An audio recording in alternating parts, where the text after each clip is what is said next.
भारत ने अब बांग्लादेश के पैरों में बेड़ियां डालना शुरू कर दी हैं। बांग्लादेश के बदलते हुए तेवर के इलाज का ये नहायत ही आसान तरीका है। लिहाजा ये डिसाइड किया गया कि अगर बांग्लादेश को अकल दिलानी है तो बांग्लादेश में खाने पीने की तमाम इम्पोर्टेंट चीज़ों की एक्सपोर्ट पर रोक लगानी होगी। लिहाजा इंडिया ने तमाम खाने पीने की अहम अशिया पर रोक लगा दी और इसी के साथ साथ इंडियन ऑटो पार्ट के 1 महीने के एक्सपोर्ट पर भी बैन लगा दिया। लेकिन इससे बांग्लादेश पर कोई ख़ास असर नहीं पड़ा, जिसके बाद अब इंडिया के तकरीबन 20,000 के करीब एक्सपोर्टर ने एक इतना अहम कदम उठाया है जिसने पूरे बांग्लादेश को हिला कर रख दिया है। इंडिया के एक्सपोर्टर्स ने ये फैसला किया है कि वक्ती तौर पर तमाम शिपमेंट्स जो बांग्लादेश को एक्सपोर्ट होनी थी उन पर रोक लगा दी गई है, क्योंकि बांग्लादेश के माली हालात कुछ बहुत ज़्यादा अच्छे नहीं है कि वो उन शिपमेंट की पेमेंट कर सके। लिहाजा इंडिया के एक्सपोर्टर ने ये फैसला किया है कि वक्ती तौर पर तमाम शिपमेंट्स को रोक दिया गया है। एक्सपोर्टर हो तो उसका दिल नहीं होता कि उसकी एक्सपोर्ट्स कम हो, तो वो तो चाहता है कि उसकी एक्सपोर्ट्स ज़्यादा से ज़्यादा हों और वो उसका बिजनेस ग्रो करे। लेकिन अनफॉर्चुनेटली जो बांग्ला गवर्नमेंट है और जो बैंक्स हैं पर्टिकुलरली उनके वो LOCs लेटर ऑफ क्रेडिट जो है ना वो इशू नहीं कर रहे। तो वो इशू ना हो तो फिर जो है ट्रेडर या एक्सपोर्टर जो है वो ट्रस्ट नहीं करता, उसको डर रहता है कि मेरे पैसे डूब जाएंगे, तो वो बैन कर देता है। और रही बात जो बांग्लादेश को कंग्लादेश वाली, तो मैं उससे इत्तेफाक नहीं करूँगा, क्योंकि मेरा मानना ये है डॉक्टर यूनुस जो हैं वो दुनिया के बहुत अच्छे इकोनॉमिस्ट हैं और even he got I think Nobel prize in economics. तो लेकिन वो पॉलिटिकल इंस्टेबिलिटी की वजह से इकोनॉमिक इंस्टेबिलिटी तो होती है ना, तो वो एक दफ़ा टर्माइल आया हुआ है, लेकिन इंशाल्लाह वक्त गुजर जाएगा, चीज़ें बेहतर हो जाएंगी। अभी तो बांग्लादेश में मोहम्मद यूनुस के खिलाफ भी प्रोटेस्ट हो रहे हैं, जिस तरह शेख हसीना वाजिद के खिलाफ हुए थे, अब मोहम्मद यूनुस के खिलाफ हुए हैं। तो क्या फ़ायदा उनके इकोनॉमिस्ट होने का? असल में वो इकोनॉमिस्ट हैं, he is not a politician, he is not a leader. तो बाकी प्रोटेस्ट तो मैम US में ट्रम्प के खिलाफ और US में बाइडन के खिलाफ भी होते हैं, तो ये तो जमहूरियत का हुस्न है कि प्रोटेस्ट हों। सर, अभी आपको पता है कि इंडिया ने जो पहले है प्याज और हम बात करें आलू, ये इनके बॉर्डर पर कहते हैं पड़े पड़े गल गए, लेकिन इन्होंने बांग्लादेश को एक्सपोर्ट नहीं किए। तो इंडिया तो इस वक्त शदीद मुखालफत कर रहा है बांग्लादेश, क्योंकि बांग्लादेश जो है वो इंडिया को आंखें दिखा रहा है। कभी इंडिया के बॉर्डर पर ड्रोन तैनात कर रहा है, कभी बांग्लादेश के अंदर रहने वाली हिंदू कम्युनिटी को टारगेट कर रहा है। तो जितने भी इंडियन एक्सपोर्टर उन्होंने कहा जब तक ये बांग्लादेश में रहने वाली हिंदू कम्युनिटी के साथ अच्छा सलूक नहीं करेंगे, उन पर जुल्म तशद्दुद नहीं रोकेंगे, हम कोई चीज़ जो है वो बांग्लादेश को एक्सपोर्ट नहीं। जय हिंद साथियों, जब से बांग्लादेश में वहाँ की सरकारें रद्द हुई और उसके बाद तत्कालीन सरकार बना, तब से दुनिया के देश इस पर नजर गड़ाए हुए था कि किसी भी तरीके से बांग्लादेश और भारत का संबंध बिगड़ जाए और बांग्लादेश और भारत जो है बीच में ट्रेड रुक जाए। क्योंकि साथियों, बांग्लादेश से ट्रेड करके भारत जो है काफ़ी मात्रा में पैसा कमाता है और दुनिया की नज़र इस पर भी थी, खासकर चाइना जैसे देश की। वो किसी भी तरीके से चाहता था कि भारत अपना एक्सपोर्ट जो है वो बांग्लादेश में रोक दें, और ताकि जो बाद में वो चाइना से सामान मंगाए बांग्लादेश और इस पर चाइना बांग्लादेश के अंदर भी घुस जाए और भारत के और नज़दीक आ जाए। और इसमें लग रहा है कि अब जो है चाइना एक तरीके से सफल भी हो सकता है, क्योंकि साथियों बांग्लादेश जितना ऐंठ दिखा रहा है इस समय, भारत को किसी न किसी तरह से उनके यहाँ ट्रेड रोकना ही था। क्योंकि साथियों बांग्लादेश को भारत बहुत ही चीज़ सस्ते में एक्सपोर्ट करती थी और जिससे बांग्लादेश का भी बहुत फ़ायदा होता था। हालांकि इंडिया कमाता था, लेकिन अब भारत को ये सब कदम उठाना ही पड़ेगा। इतने महीनों से भारत ने इसी चक्कर में तो इनको रोक के रखा था कि चलो भाई किसी तरीके से अगर मामला सलट जाए तो ट्रेड चलता रहे। लेकिन अब धीरे धीरे ये करना ही पड़ेगा कि बांग्लादेश के साथ ट्रेड धीरे धीरे एक तरीके से कम होता ही जाएगा, क्योंकि बांग्लादेश अपना आइडेंटिटी तलाशने के चक्कर में है और चाइना इन पर जो है हावी बोलने के लिए तैयार है।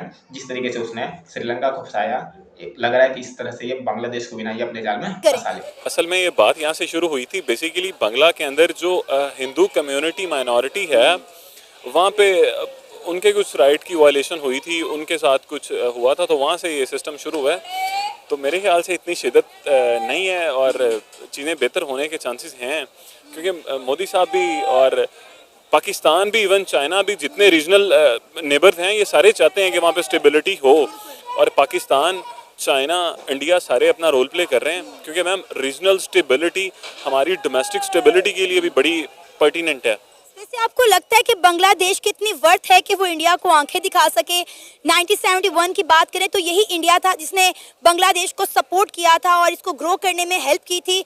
आप देखें कि बांग्लादेश की इकॉनमी बड़ी बेहतर जा रही थी, मौशी लिहाज से पाकिस्तान से बहुत ज़्यादा बेहतर था, लेकिन एक बार फिर से वो जो है जवाल का शिकार हो गया। गुजारिश ये है मैम, बांग्ला की इन 1971 he was the exporter of jute और बंगला को गोल्डन फाइबर कहा जाता है। अच्छा। तो बंगला ने लेकिन असेस किया कि with the passage of time in coming days jute की जो वर्थ है या जितनी डिमांड है वो नहीं रहेगी, तो उन्होंने अपनी पैरेलल जो है टेक्सटाइल इंडस्ट्री ग्रो की और अब उनकी एक्सपोर्ट 60% अराउंड वो गारमेंट्स पे है।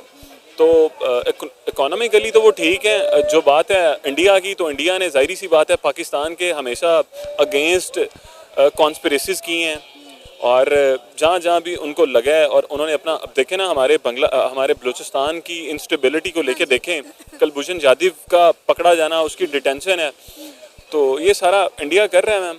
तो सर अभी जो बांग्लादेश में जो कुछ हो रहा है उसका मलबा पाकिस्तान पे डाला जा रहा है कि जो कुछ बांग्लादेश में हो रहा है, जो बांग्लादेश को उकसाया जा रहा है, वो पाकिस्तान कर रहा है।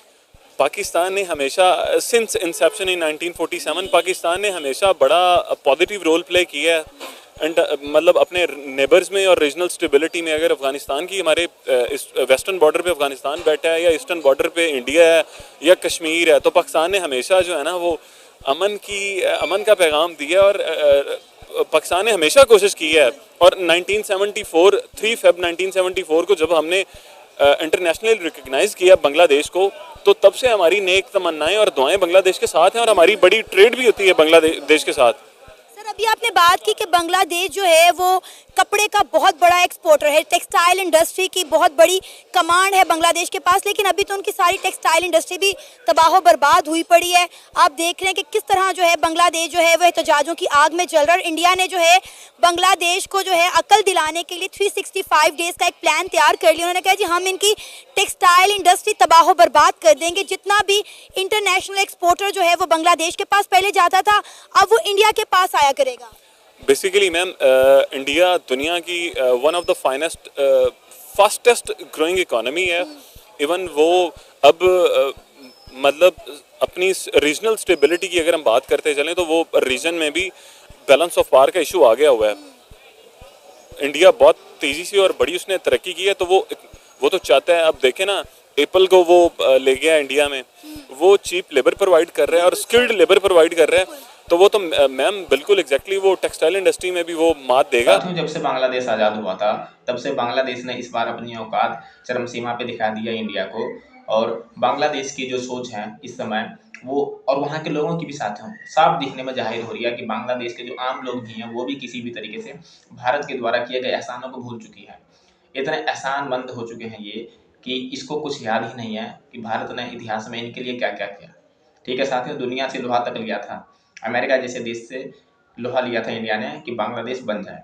ठीक है साथियों, उसके बाद भी बांग्लादेश इस समय ऐसी दशा में है कि वो भारत के विरुद्ध करने को तो रही है। तो जाहिर सी बात है साथियों, भारत ने बहुत महीने इंतजार किया, अब उस इंतजार का फल भारत को दिखता हुआ नजर नहीं आ रहा है, जिसके कारण भारत को जो है एक तरीके से ट्रेड ये सबब रोक के किसी भी तरीके से बांग्लादेश को फंसाना तो पड़ेगा। हालांकि बांग्लादेश इस समय खुश ही हो रहा होगा, क्योंकि अगर भारत एक्सपोर्ट वहाँ नहीं करता है तो जाहिर सी बात है दुनिया के कोई दूसरे कंट्री जो है वहाँ से वो चीज़ मंगाएगा। हालांकि उसका रेट थोड़ा ना थोड़ा तो महंगा पड़ेगा साथियों, क्योंकि भारत जस्ट इनके सटा हुआ देश है, एक्सपोर्ट का खर्चा इतना आता नहीं है, और जबकि दूसरे देश से मंगाएगा तो इनको खर्चे भी बढ़ेगा, तभी जाके बांग्लादेशियों के अकल ठिकाने आएगी।